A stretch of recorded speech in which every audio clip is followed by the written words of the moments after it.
গাজীপুরের শহীদ Tajuddin Ahmad medical college হাসপাতালের লিফটে দীর্ঘ সময় আটকে থাকার পর এক রোগীর মৃত্যু হয়েছে। ওই রোগী হলেন গাজীপুরের কাপাসিয়া উপজেলার রানীগঞ্জ বাড়িগাঁও গ্রামের শারফুদ্দিনের স্ত্রী মমতাজ বেগম। মমতাজের মেয়ে শারমিন আক্তার বলেন, আমার মা সকালে অসুস্থ হয়ে পড়েন। পরে সকাল 6টায় হাসপাতালে নিয়ে আসি। প্রথমে মেডিসিন বিভাগে ভর্তি করে পরীক্ষা নিরীক্ষা করা হয়।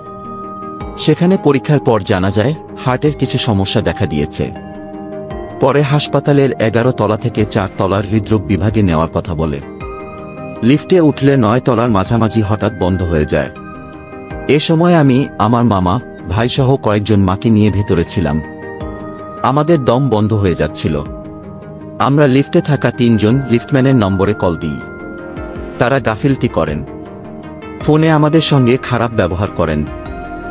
শারমিন আক্তারের দাবি, 45 মিনিট আমরা ভেতরে অবস্থান করেছি। উপায় না পেয়ে 999-এ ফোন দেই। ফোন পেয়ে ফায়ার সার্ভিস এসে উদ্ধার করে। লিফটম্যানদের গাফিলতির কারণে আমার মায়ের মৃত্যু হয়েছে। তাদের মধ্যে কোনো দায়িত্ববোধ নেই। গাজীপুর তাজউদ্দিন আহমদ মেডিকেল কলেজ হাসপাতালের উপপরিচালক মো. জাহাঙ্গীর আলম বলেন, সকালে মমতাজ বেগমকে বুকে ব্যথা অবস্থায় হাসপাতালে আনা হয়। পরে মেডিসিন বিভাগ থেকে 4 তলায় নেওয়ার জন্য লিফটে তোলা হয়। এ সময় লিফটে যান্ত্রিক ত্রুটি দেখা দেয়। এতে দীর্ঘ সময় লিফট আটকে থাকেন। পরে লিফটম্যান ও ফায়ার সার্ভিসের লোক এসে উদ্ধার করেন। লিফটে আটকা সবাই সুস্থ ছিলেন, কিন্তু উনি অসুস্থ থাকায় মারা গেছেন।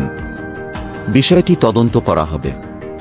কারো কোনো গাফিলতি আছে কিনা সেটি দেখে ব্যবস্থা নেওয়া হবে।